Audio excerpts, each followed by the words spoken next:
Salam alaikum. Rahmatullahi ta'ala wa barakatuh. Voilà, j'ai oublié même de mettre mon écouteur. Voilà, salam alaikum wa rahmatullahi ta'ala wa barakatuh. Maintenant, c'est la troisième vidéo dans la journée. Une vidéo pour vous montrer هذا الكلب تاع نكاز باللي إلى إشاك مات. وماذا بيا تبارطاجوها لأصحاب نكاز. هادو راهم يتصنتوا له. شوفوا سبحان الله ربي كي جابه ديريكت. نكاز إلي كوي.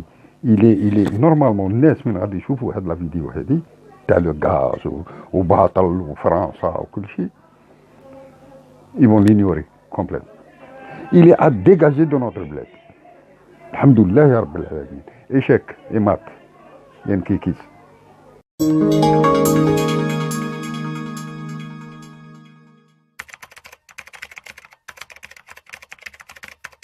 Il est impossible d'exporter quoi que ce soit gratuitement et à qui que ce soit du gaz ou n'importe quel produit liquide, que ce soit pour la France ou n'importe quel autre pays.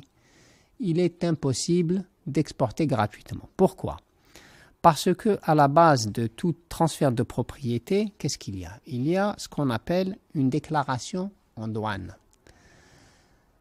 La base de la déclaration en douane en Algérie, c'est quoi ? C'est d'avoir des volumes qui sont mesurés. Et à côté de ces volumes qui sont mesurés, il faut associer un prix. Et généralement, le prix qui est associé, ça ne peut pas être égal à 0.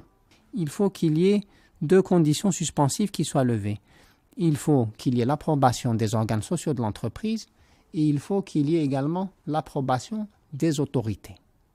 Pensez-vous que les organes sociaux de l'entreprise ou que les autorités puissent approuver un contrat ou un avenant avec un prix égal à 0 ? Ça ne s'est jamais vu. C'est d'abord une relation qui porte sur 4 contrats de gaz naturel liquéfié. L'Algérie n'exporte pas de gaz par gazoduc vers la France, elle exporte du GNL. Sur ces 4 contrats de GNL, 3 ont été signés en 1976 et le 4e a été signé en 1991. Sur les 4 contrats, 2 ont déjà expiré en 2013. À l'heure actuelle, il n'en reste plus que 2, qui vont d'ailleurs expirer en 2020. Ils portent sur respectivement un volume de 3,5 milliards de mètres cubes et le deuxième porte sur un volume de 2 milliards de mètres cubes. 390 milliards de mètres cubes de gaz, pour vous donner un ordre de grandeur, ça équivaut à peu près à 7 années d'exportation de gaz comme l'année 2017 ou l'année 2018.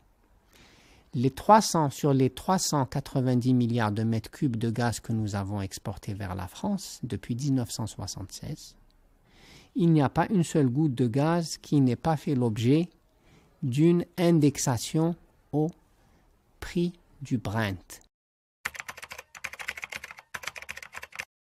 Quel est l'intérêt d'une boîte comme ExxonMobil de suspendre des discussions avec Sonatrach ? C'est donner une longueur d'avance à ses concurrents. Ça n'a aucun sens.